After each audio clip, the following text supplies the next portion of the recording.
You are listening to the RE/MAX Realty Check here on CFCB, the first show here of this series when we talk about real estate. And I am one of your hosts here, Steve Squires. And also I'd like to welcome along from RE/MAX, Carol Anstey. Hi. And hello, Carol. How you doing today? I'm doing great, thanks. And so we're going to talk about real estate. So basically today's topic is why use a real estate agent. Correct. So, Carol, why should people use a real estate agent? Well, the simple answer to that question, Steve, is that our government since 1964 has seen the need for regulation and education for the acquisition of real estate. And the consumer needs to be protected and educated when they are purchasing or selling a property. And the only way to receive that protection is by hiring a real estate agent. I guess it is very, it's very important that that people do hire a real estate agent for this reason. I mean, if somebody's doing a private sale or something along those lines, then they can basically charge whatever they, whatever they feel it's worth. Correct. So I'm assuming that, a real estate agent would be very beneficial. And it's really just for the protection of the buyer. Well, a real estate agent serves our buyers and our sellers. One important point that I'd like to mention is that I don't know that the general public totally understands how real estate agents are regulated. Real estate agents are governed by boards, and those boards are governed by associations, and all of the associations are governed by CREA. Now, CREA has a say in all real estate matters at a federal level, and I say all of that to reinforce the concept that the lawmakers in our country identify the need to regulate matters pertaining to real estate. And I don't know that the general public realizes that when they buy or sell privately, that consumer protection is not there for the buyers or the sellers. In terms of a practical reason why you would use a real estate agent, I like to use the analogy of an iceberg. And when you look at an iceberg above the surface of the water, it is beautiful and pristine, just like when you drive by a beautiful property that you feel that you'd like to buy. Exactly. You look at the house on the outside, it looks beautiful. You go in, you like the countertops, you like the cupboards. But what you need to understand is that the majority of that property, it's just like the iceberg. It's underneath the water, and Exactly. Those are the areas that can cause you trouble. And so our job as real estate agents is to uncover and expose those parts underneath. And it's not only in terms of the condition of the property, but it's also working your way through a real estate transaction. So how much you should pay for it, what you should look out for, how you're going to deal with the banks, the lawyers, how all of the documents are going to flow back and forth. So that is all a part and parcel of what we do as real estate agents when we're assisting you in these transactions. Oh, I see. So basically, can you let us in on what the distinct differences between a property that is listed and a property that when the seller is represented by a real estate agent? What's the distinct difference there? Yeah, I think there is some confusion. There are certainly companies out there that are assisting private sales. So whether that's in the form of a property that's on Kijiji or a property that has a sign on it with an owner's phone number. So when you see something like that and you see basically a private, that is the same as me sticking a for sale sign in my yard. So they are using an advertising company to advertise their property, and that's it. That seller, the person who has that property for sale, has not received any advice with respect to how much they should advertise their property for sale. And I think there's a huge misconception with the general public that when they are going to buy a property privately, and this is advertising that's out there, that they're going to save all this money because they're saving on commissions.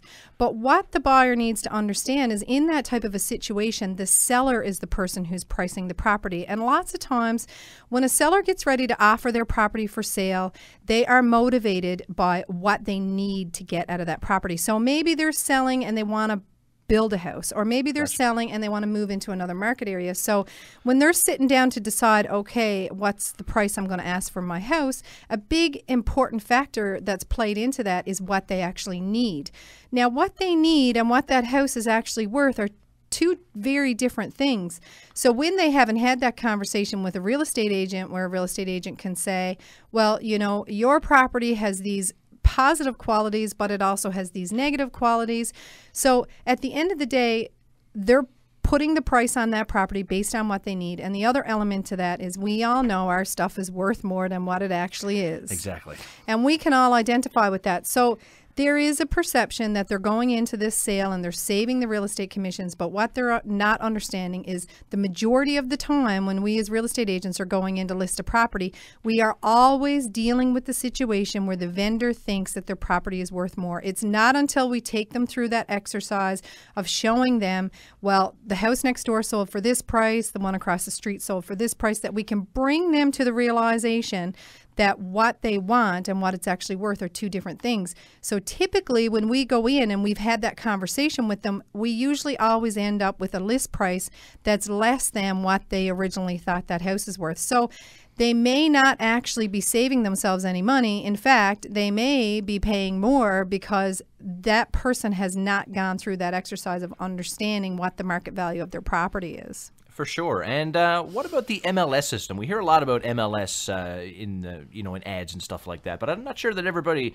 really fully understands the MLS system. So what is the MLS system? Well, the MLS system is a multiple listing system. That's what the MLS stands for. In terms of from a consumer's point of view, if you go on the MLS system, you will see every property that is listed through every real estate agent in your area. Now, the MLS system serves the real estate agents in a different kind of way. When we go on MLS, we see every single property that has been listed. We see how long it's been listed for. We see what the property was listed for and what it sold for. We see all the specifications of that property. So the MLS system basically gives us an inside look as to what has happened in the real estate market. A lot of people will look at the list price of a property, but the list price and the sale price are often quite different. So we have access to that information as members of the MLS system, whereas a private sale representative does not have access to that system.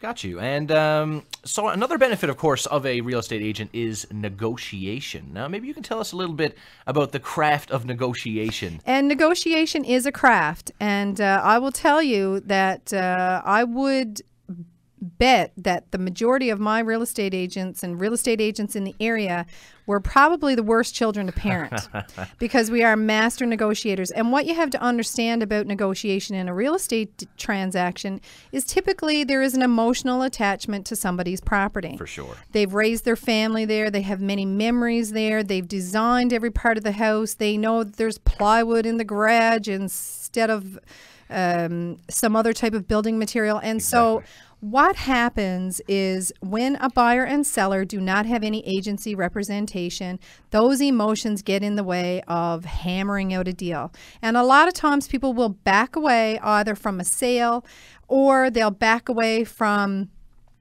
even entering into the process of negotiations because what they want to offer and what a person is asking for their property are so far apart that they feel like, no, I'm not even going to offer them anything for their property because I know that they're going to be insulted. And the job of a real estate agent is to keep those matters under control. And I can guarantee you I have been in several situations where I know that if that buyer and seller were to go at that process of negotiations on their own, the deal would be dead in the water. So what we serve our customers in doing is we get in the middle and we say, okay, now let's look at this for what it really is, which is a business transaction. And obviously your seller is looking to get the most and your buyer is looking to pay the least. So somewhere along the way there's going to be some common ground, but sometimes it's a stretch. And so we never give up on a live deal until it is absolutely dead. And sometimes it's a process. I've seen people, as much as $50,000 or $60,000 apart. And after we continue to go through the process of negotiation, we bring them together. And ultimately, those two people are happy with what the outcome is. Yes, for sure. And of course, we all have attached a great emotional value to a home that your relatives may have built and your family grew up in and stuff like that. But as well, another job of a real estate agent is to know the neighborhood and stuff like that. I'm sure people who go to buy a house want to know, well, what's the neighborhood like? And things like that. Absolutely. I mean, we go way above and beyond just simply putting a sale together. I mean, I've worked with clients for up to 6 months. I've had some clients that I've worked with for 2 years. There is a lot more that goes on, whether it's a person moving into the area. They want to know, what's the neighborhood like? Is there a lot of retired people here? Is there young children that live on this street? Where does the bus stop? Where will I send my child to school? What are the facilities like, the services in the area? That's one element of it. The other element is if they're walking into a property, let's say it's a fixer-upper, let's say we've had a home inspection and there's repairs that need to be done. We offer advice as to the contractors that they can use. We give them access to information with regards to the city and the town's guidelines, municipal regulations. We're rolling. The other side of that is understanding what to do when you're getting your house ready to list. And a lot of times we're faced with the question about, well, should I keep my family pictures up? Should I take them down? What improvements should I do? Should I pave the driveway or should I not? Should I leave it gravel? And we have access to know what improvements that you can do as a seller to get maximum value for your property. We can also walk into a property and say, you need to haul out that end table. You need to stage this property a little bit differently because right now the space is cluttered and we need this property to be more open. And those are very valuable pieces of information because when somebody walks in and they get an impression of a property, that first impression can oftentimes, especially in a market where there is a lot of properties for sale, that can be the crucial point as to whether or not that property is going to proceed with a sale. So when you have that valuable advice from a real estate agent telling you this is the way that your property should present it, it can really make the difference of whether or not that client is going to pick your property or pick another very comparable property that might have been staged a little bit differently. Maybe it has some other interesting element to that property that draws them in. So that is also very valuable information. For sure. I mean, you never get a second chance to make a first impression, as they say. Exactly. For sure. Exactly. And we're rolling right along here. So before we run out of time, let's touch on the idea of valuation. Well, valuation is extremely important. We've already talked about valuation in terms of a selling perspective, but also in terms of a purchasing perspective. When somebody is getting ready to make an offer, they need to have a realistic idea of what a property is valued at.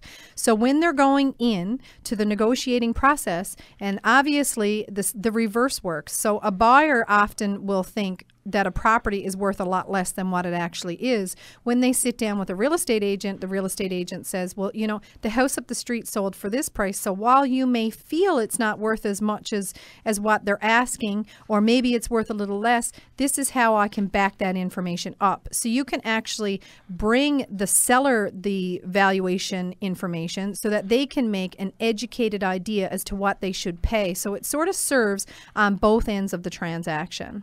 And Carol, maybe you could touch on how a real estate agent helps with the flow of documents, say between the seller and the bank and the lawyers and all that kind of stuff.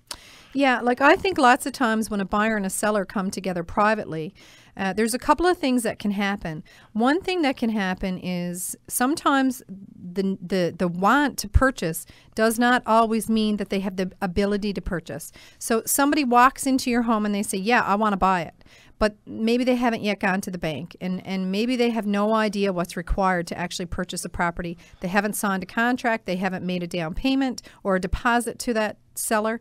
So what we do as real estate agents is we inform our buyers, okay, now if you want to buy this property, these are all the things that need to be that are required. And also, even if we get through that hurdle, the other element of it is, okay, we've got a deal now. My buyer can buy, they've been to the bank, they've got their approval. Now what do we do?